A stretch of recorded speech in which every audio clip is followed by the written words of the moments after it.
Welcome to the Dance to Heal podcast. I'm your host, Jenny C. Cohen. Join me as I share stories of how life is a dance. I'm a cancer survivor, mother of two, and an award-winning performer who found that mind and body-connected movement is vital to healing in a way that is safe and tailored to your life. I created Dance to Heal Wellness featuring the Spotlight Confidence Formula and also authored the best-selling award-winning book, Outside In Recovery, Dancing My Way Back to Myself After Breast Cancer. I will bring new ways to help you on your dance journey and healing path. Are you ready to move? Dance to Heal starts now. The bottom line is right now, as they're starting to revamp and help people be more empowered, has what is it? What is that industry now called? It's a biohacking. Yes. We're getting more access to information instead of expecting. Like when I go into my doctor's appointments, it's not to trick them. It's more as like, hey, listen, I read up on this. Can you help me? Like, what's your experience with them? And I would say 50% of the time, it becomes this really engaged dialogue back and forth because my Nice. practitioners know, right? I want to have a discussion. I don't want to argue. I just Right. want their perspective. Have you read up on it? Like the person who does my hormone replacement has been really cool because she'll say to me, Jenny, if you find any research that you have a question, send it to me and I'll read it. Because sometimes, I'm an Oh, OT, cool. I've done research papers. I used to remember how to analyze them, but sometimes I look at them, I'm confused. I'm like, what exactly is this report saying? Because people say, well, I read this report and it says this. And I'm like, I'm not getting that. And then this practitioner was like, just send me the research and I'll read it and help you decipher it.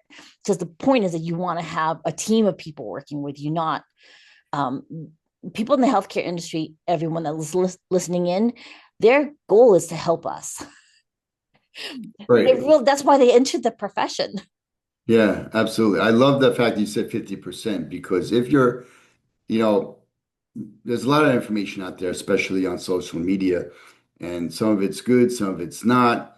But then take that information, bring it to your professional, bring it to the doctor. Now, if your doctor is not educated on it, that's one thing. We talked about this earlier. It's okay. I mean, the best doctors are the ones that say, you know what, I don't really know much about this, versus the ones that say, that's all garbage, but how they did the research, and the ones who poo-poo everything, and don't want that dialogue. Um, Maybe it's not the right doctor for you. Um, but it's, just take information and then bring it to your physician and do some deeper dive research before you accept everything. As you know, there's a lot of snake oil out there. There's a lot of supplements. I've tried a bunch of things. And first thing is, will it do any harm? No. So let me give it a shot. I'm still bald, so it didn't, that shampoo didn't really work. So.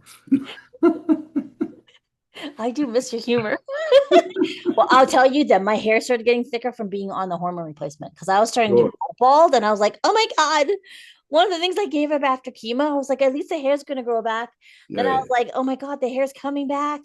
So that's nice. But I'll tell you, Good. what I really am enjoying about the hormone replacement has been the increased strength and recovery. Because my husband didn't realize until he met with a person who specialized in recovery, like rehab for a more elite athlete workout. He works out like a crazy person. My husband, you would understand this, Peter, because you work at that level.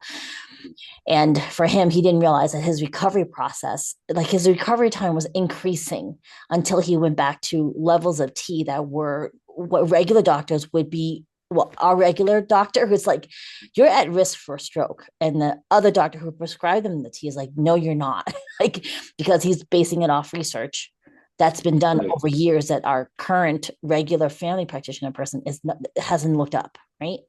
So Right. we just made the independent choice for him to be at a higher T level so that he could recover from having, I think he had 11 broken ribs from a car cutting him off when he was on a bicycle. Ooh, So ooh. it's like, and he works out crazy, y'all. So for him to not be able to work out without pain was worth him having the increased levels. And then he just discovered, oh, his muscle mass came back because he's a full vegan, my husband, and he was losing muscle mass. And now all of a sudden his muscles came back and his recovery time decreased. No. So, certain times you have to make a decision. Like my breast cancer, I'm triple positive. So that means like my tumor markers were positive for hormones that I'm actually replacing in my body now. Okay. Right. Yeah. And for me, the risk of a hip fracture was greater than the risk of my cancer coming back. Because now they're saying that they're like women who are in menopause, if we break a hip, 3 out of 10 of us won't make it past like the first 2 years post hip fracture because it greatly affects our health and well-being. And my osteoporosis was much worse in the last 2 years. So I went into hormone replacement and increased strength training to combat the osteoporosis that showed up. Right. And your hormonal levels are a lot better. Yeah, my hormone levels are better. My osteoporosis I get another bone density test the end of this year to see if it's increasing. Of course, my oncologist, because they don't know. There's not been enough tests done. So they're going to say to me, well, we really don't want you on the hormones for more than, let's say, 10 years, right? Because that's all they can say. When before it was, we don't recommend any hormone replacement at all because you're triple positive, right? Right. And then here's the thing, I don't have a history of breast cancer anywhere in my family. There's no Well, history of it. It just showed up. And there's more correlative studies now having to do with like unresolved trauma in your body type of thing. So it was really correlated to that than anything else. And I also cut out whey proteins, which they've studied that does increase um, cancer increase in these studies called force over knives, and then also the China study. There are studies out there that correlate certain levels of whey protein that will increase cancer cells in people's bodies. And if you look at male or female, male or female. male or female, well, here's the thing, you have to remember, I'm Asian and we don't have dairy in our diet normally. Sure. Yeah. So it doesn't make sense for me to, because I can't even digest dairy. It never Right. was Yeah, I know. compatibility, That's, yeah, right? when Asians come over, they have more GI problems. Right. We have more Right. J problems. And in the China study, because in China they can track longitudinally and also timelines, and they track that the coastal areas had higher rates of cancer and heart disease because they were more affluent. And then the intercoastal Mm. rural areas had less cancer and heart disease because they didn't have access to cheese and milk and even meat as much. Meat, red meat. Yeah. Everything, all of that correlate. In the States, there's studies that during our world wars, when they took away milk and meats, our cancer and heart disease rates went down because they were directed to our soldiers. And then when we were not in war and everyone had access again to dairy and meat, all of the cancer and heart rate diseases went back up. And it does, well, that's back when, Oh, before hold on one they, second, Peter. I don't know why we are. Here we go. Oh, you back? I'm back. Okay, you're back. Sorry about that. Yeah. So, Yeah. what were you saying? Yeah. So I said, I don't know. Then is that prior to their injecting the cows with hormones and This was during our world wars. right? Yeah. Yeah, Right. It's before that. it was before that. It was That before had the nothing to hormones. do with the hormonal. No, it had to do with the specific level of whey protein people were exposed to. They correlated in actual lab rat studies. Wow. Yeah, if you look up the China study, it's pretty crazy. And also, force over knives, they were able to help people who had certain levels of heart disease that were inoperable, and the doctors had given up on them. They couldn't do anything with them, and so they put these clients, patients on totally vegan, low fat diets and reverse their heart disease Very interesting. completely. Well, Completely. And we only went off in that tangent because he has an older brother who passed away at the age of 26. And when they did the autopsy, they found that at 26, he had 4 major arteries blocked in his heart. So he died from a very sudden heart attack, like just dropped dead one morning. whoa. No idea, like no clue. But then I worked in cardiac rehab, so I know certain people who may present as very thin actually had very clogged arteries, Yeah. That's right? great. It's Oh, crazy. Yeah. very Yeah. interesting. Yeah. Yep. You have to do your own research today. You You have to really, go and you have to go to the specialists and the subspecialists. So there are gynecologists who don't learn anything about hormonal replacement in school and their training, And then there's gynecologists who specialize in, HRT, right? So you really need to know who you're going to and their level of expertise in that field. So true. It really is true. And there is a certain level of really needing to be aware of um, why you're going to someone, right? Because sometimes you want an answer you're not going to get. It won't matter how many specialists you're going to, right? Because Right, I mean, there's a certain level of basic health knowledge out there. Like, for example, if you're very sedentary, right, there's no magic pill that's going to help you lose weight. There just isn't. And also the health condition of your body requires movement, even if it's just gentle walking for 30 minutes. That's irrefutable knowledge. And I'm like, for my audience members who are getting a little defensive, I'm serious about this. Like, you must be active.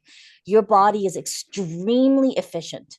So what you don't use, you lose. Like, if you don't reach overhead, you will lose the right, flexibility underneath your armpit. That's it. It's because your body's going to go, why am I going to keep you being flexible down there? You're not using it. Why would I use the energy to keep you flexible?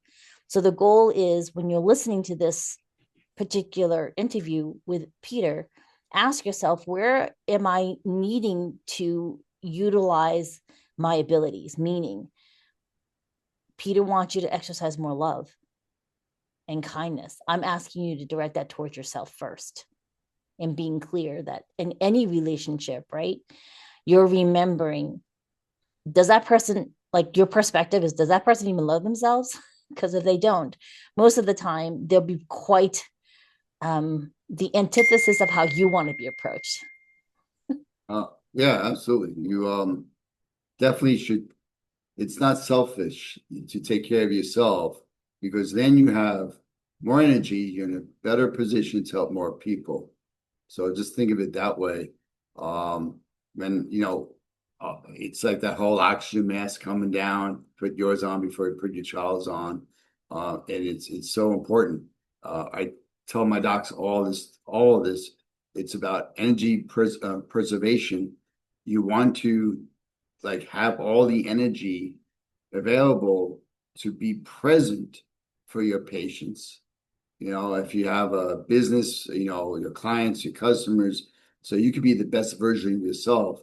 When someone is upset with you, a customer is upset with you, and you're like, you're 100% best version of yourself, you are more likely to be able to handle that situation than when you're like, your tank is empty and you're tired, you're exhausted, and you basically like, just go ahead, go leave me alone, and start yelling at them back and cursing at them. And right. So it's really about taking care of yourself, exercising. And you don't have to be in the gym like crazy me for an hour and 15 minutes at a time.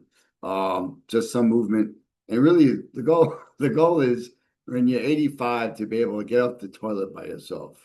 And I'm half joking about that, but I mean, if you can sit down, that's why you do squats. You sit down, you get off the toilet, unassisted. And if, God forbid you ever need a major surgery, the people in better shape, they rehab quicker. The rehabilitation is faster. They heal faster. Everything's faster. My fiance's father, at the end of December, got back surgery, two levels fusion. And I will tell you, about within like a couple of weeks, he's walking with a walker, and now 6 weeks out, he's driving. And because he moves every day.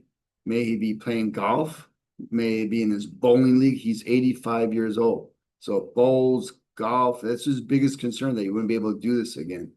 He goes to the gym, he moves every single day and does stuff for fun.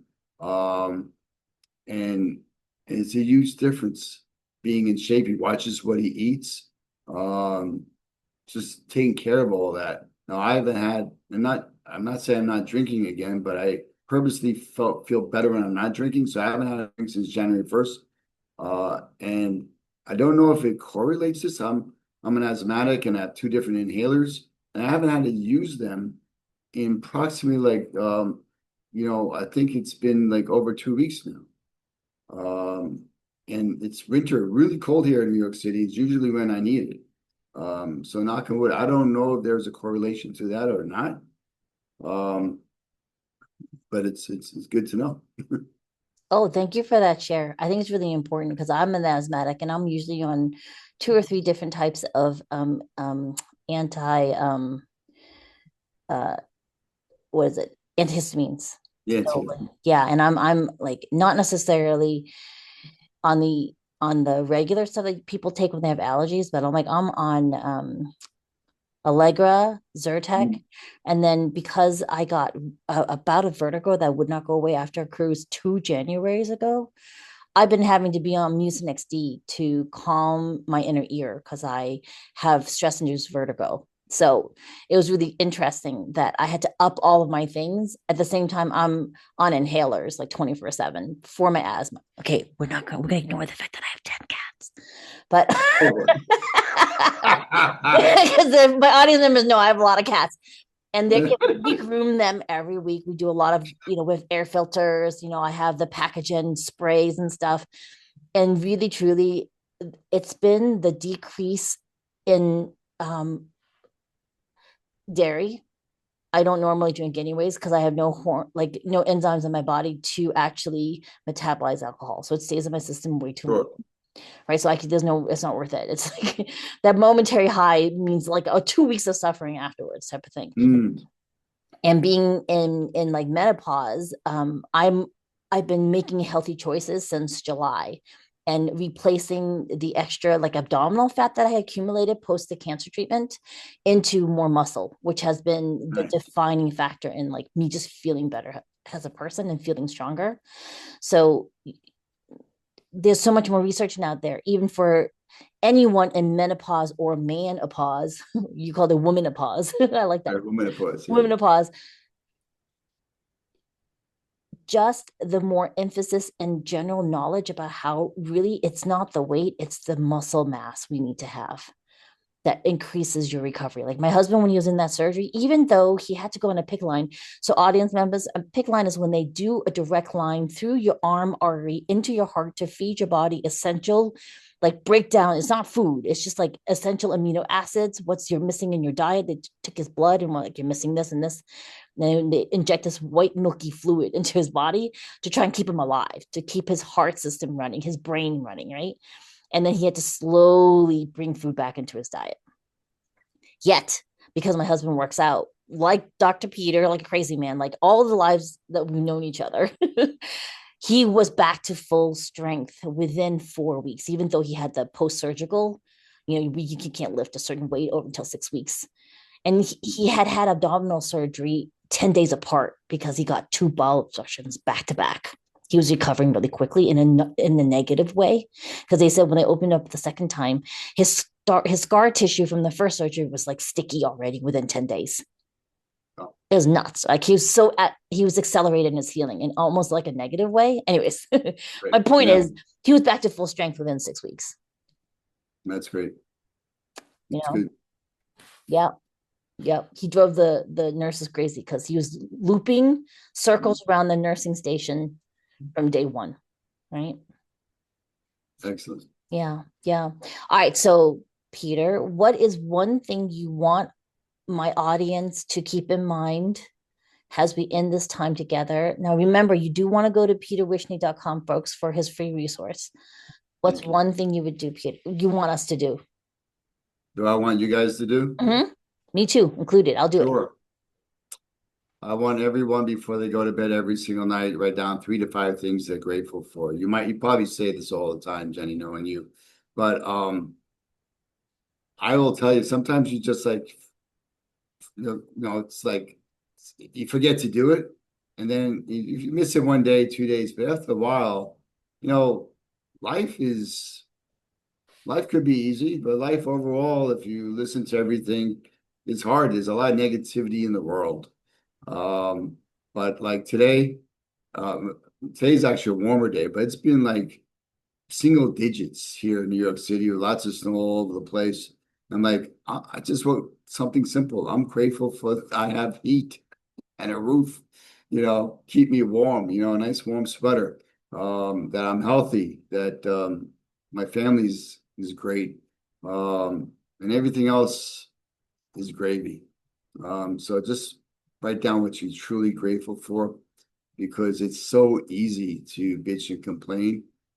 Our minds are set that way. It's a way to protect ourselves, to see other people feeling the same way. So now we have agreement on, yeah, life is hard. It's, this sucks and that sucks and all that.